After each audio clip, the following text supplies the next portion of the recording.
Hello, నేను శేషరావు. ప్రస్తుతం ఉన్నటువంటి పరిస్థితుల్లో దేశ ఆర్థిక పరిస్థితిని పదిలంగా ఉంచాలన్నా, బలోపేతం చేయాలన్నా అనంత పద్మనాభ స్వామి ఆలయంలో ఉన్నటువంటి నీలమాళిగల్ని ఓపెన్ చేయాలి అనేటువంటి అభిప్రాయాన్ని సిపిఐ నారాయణ గారు చెప్తూ ఉన్నారు. కమ్యూనిస్ట్ లీడరు నారాయణ గారు ఆయన తాజాగా ఏమంటూ ఉన్నారంటే, దేశంలో ఉండేటువంటి బంగారాన్ని ఆర్థిక వ్యవస్థలోకి తీసుకురావాలని చెప్పి డిమాండ్లు వస్తున్నటువంటి క్రమంలో అనంత పద్మనాభ స్వామి నేలమాళిగల్లో ఉన్నటువంటి సంపదను భారత ఆర్థిక వ్యవస్థలోకి తీసుకొస్తే జీడిపి పెరుగుతుంది, భారత ఆర్థిక వ్యవస్థ కూడా పదిలంగా ఉంటుంది, బలిష్టంగా ఉంటుంది అనేది ఆయన చెప్తూ ఉన్నారు. ఎందుకంటే పశ్చిమాసియా యుద్ధం నేపథ్యంలో ప్రపంచ దేశాలన్నీ కూడా ఆర్థిక వ్యవస్థ చిన్నాభిన్నం అయిపోయింది. దాంట్లో భారతదేశం యొక్క ఆర్థిక పరిస్థితి కూడా ప్రశ్నార్థకంగా ఉంది. అందుకే నరేంద్ర మోడీ గారు ఏడాది పాటు ఎవరు బంగారం కొనుగోలు చేయొద్దు, విదేశీ ప్రయాణాలకి వెళ్ళొద్దు, వీలున్నంత వరకు వర్క్ ఫ్రమ్ హోమ్ తీసుకోండి, అలాగే ఆన్లైన్ క్లాసులకు వెళ్ళండి, వర్చువల్ మీటింగ్స్ పెట్టుకోండి అని చెప్పి ఆయన ఈ మధ్యకాలంలో సూచించారు.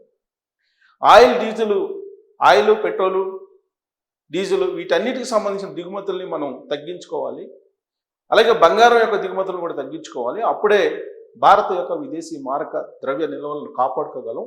ఫారెక్స్ నిల్వలు బలంగా ఉంటేనే దేశ ఆర్థిక వ్యవస్థ బలంగా ఉంటుందని చెప్పి ఆయన దేశ ప్రజలను ఉద్దేశించి మాట్లాడారు నరేంద్ర మోడీ గారు. రీసెంట్గా జరిగినటువంటి నీతి ఆయోగ్ సమావేశంలో కూడా అదే చెప్పారు. ఆ సందర్భంగా సిపిఐకి సంబంధించిన జాతీయ నాయకుడు నారాయణ గారు నేలమాళిగల్లో ఉన్నటువంటి సంపదను బయటికి తీయండి అని చెప్పి ఒక సలహా ఇచ్చారు ప్రభుత్వానికి. ఇప్పటికే 2011లో అనంత పద్మనాభ స్వామి ఆలయం నేలమాళిగల్లో ఉన్నటువంటి సంపదను బయటికి తీశారు. ఆ సంపదను లెక్కిస్తే సుమారుగా 1,20,000 కోట్ల రూపాయలకు పైగా ఉన్నట్టు అంచనా వేస్తున్నారు. దాంట్లో దాదాపుగా ఒక ఎత్తైనటువంటి విష్ణుమూర్తి విగ్రహం, బంగారంతో కూడినటువంటి విగ్రహం, దాదాపు 35 అడుగులు ఉండేటువంటి విగ్రహం, అలాగే కెంపులు, వజ్రాలు, వైడూర్యాలు, పచ్చలు పొదిగినటువంటి అనేకమైనటువంటి కిరీటాలు, గదలు, ఇవన్నీ రకరకాల ఆభరణాలు ఉన్నాయి. ఎప్పుడో పూర్వకాలంలో ఉండేటువంటి నాణ్యమైనటువంటి బంగారంతో కూడినటువంటి ఆభరణాలన్నీ కూడా బయటపడ్డాయి. ఇప్పుడు బయట మార్కెట్లో చూస్తే వీటి వాల్యూ ఇంకా ఎక్కువ ఉంటుంది. 2011లో వేసినటువంటి వాల్యూ కంటే 10 ఎక్కువ ఉండేటువంటి అవకాశం ఉంది అంటున్నారు. అంటే దాదాపు ఇప్పుడు అది 1,20,000 కోట్ల రూపాయలు అంటే ఇప్పుడు దాదాపు అది 10 లక్షల కోట్లకు పైనే ఉండే అవకాశం ఉందని చెప్పి అంచనా వేస్తున్నారు బయట మార్కెట్ రేట్ ప్రకారం. అయితే అక్కడ అనంత పద్మనాభ స్వామి ఆలయంలో ఉండేటువంటి నేలమాళిగల్ని మొత్తం ఒక 6 గదులుగా ఐడెంటిఫై చేశారు. ఈ 6 గదుల్లో ప్రత్యేకించి కొన్ని గదుల్ని 5 గదుల్ని ఓపెన్ చేసేసారు. భయపడుతూ చేశారు. సుప్రీంకోర్టు ఆధ్వర్యంలో, సుప్రీంకోర్టు డైరెక్షన్లో ఈ మొత్తం ABCDEF ఇలా 6 భాగాలుగా విభజించారు.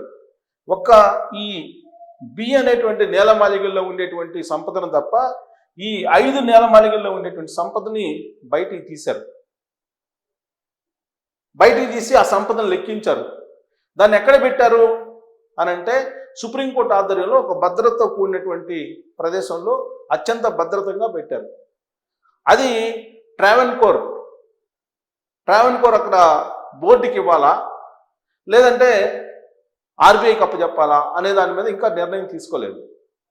అది అలా ఉంది. అత్యంత భద్రత నడుమ సుప్రీంకోర్టు ఆదేశాల మేరకు, సుప్రీంకోర్టు పర్యవేక్షణలో ఆ సంపద ఉంది. దాన్ని భారత ఆర్థిక వ్యవస్థకి ఉపయోగపడేలాగా ఆర్బీఐకి అప్పచెప్పాలి అనేది కమ్యూనిస్టులు చాలా కాలంగా డిమాండ్ చేస్తూ ఉన్నారు. ఇప్పుడు ఆర్థిక పరిస్థితి బాగాలేదు కాబట్టి భారతదేశం యొక్క ఆర్థిక పరిస్థితి ఈ నేలమాళిగల్లో ఉండేటువంటి లెక్కించినటువంటి బంగారాన్ని ఆర్బీఐకి ఇచ్చి దేశ ఆర్థిక వ్యవస్థలోకి తీసుకురండి అని చెప్పి ఒక ఉచిత సలహా కమ్యూనిస్టులు ఇస్తూ ఉన్నారు. అంతేకాదు ఈ 6 ఓపెన్ చేశారు, 5 ఓపెన్ చేశారు. ఈ 6వది కూడా ఈ బి నేలమాళిగ, దీన్ని కూడా ఓపెన్ చేయండి, దాంట్లో అపారమైనటువంటి సంపద ఉంది అని చెప్పి అంచనా వేస్తున్నారు. మరి దీని జోలికి ఎందుకు వెళ్ళట్లేదు అని అంటే నాగబంధం ఉంది. ఈ నాగబంధాన్ని చూసి భయపడిపోయారు. అక్కడ సిద్ధులు అనేకటువంటి నాగసాధువులు సిద్ధులు వీళ్ళు అంటారు కదా, వాళ్ళు చాలా బలమైనటువంటి నాగబంధంతో నాగబంధం వేసి పెట్టారు. ఆ నాగబంధాన్ని ఇప్పుడున్నటువంటి సాంకేతిక పరిజ్ఞానం ఉపయోగించి కనుక ఓపెన్ చేస్తే ఏమవుతుందో తెలియనటువంటి ఒక భయానకమైనటువంటి భయంతో కూడినటువంటి పరిస్థితి ఉంది. ఇప్పుడు అక్కడ ఓపెన్ చేస్తే కనుక సముద్రపు శబ్దాలు వినిపిస్తున్నాయి. ఆ నేలమాళికల దగ్గరికి, 6వ నేలమాళిక దగ్గరికి వెళ్ళి అక్కడ వింటే కనుక శబ్దాలు వినిపిస్తున్నాయి అనేది చెప్తూ ఉన్నారు.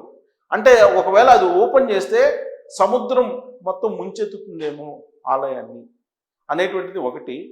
అసలు నాగబంధాన్ని కనుక ఓపెన్ చేయాలంటే అప్పట్లో ఉండేటువంటి సిద్ధులు, నాగసాధువులు సిద్ధులు యతులు అంటారు కదా, అలా వాళ్ళు చాలా బలమైన నాగబంధాన్ని వేసి ఉంచారు. ఆ నాగబంధాన్ని ఓపెన్ చేయాలంటే గరుడ మంత్రం వచ్చినటువంటి వాళ్ళు కావాలి. గరుడ మంత్రం స్పష్టంగా వచ్చినటువంటి వాళ్ళు, గరుడ మంత్రం తెలిసినటువంటి వాళ్ళు ఉండాలి అనేది చెప్తూ ఉన్నారు. సరే, ఈ గరుడ మంత్రం వచ్చినటువంటి వాళ్ళని పట్టుకున్నప్పటికీ వాళ్ళు ఆ గరుడ మంత్రంతో ఈ నాగబంధాన్ని ఓపెన్ చేయించగలరంటే ఓపెన్ చేయించేటువంటి కెపాసిటీ ఉన్నటువంటి వాళ్ళు ఇప్పుడు ఎవరు లేరు.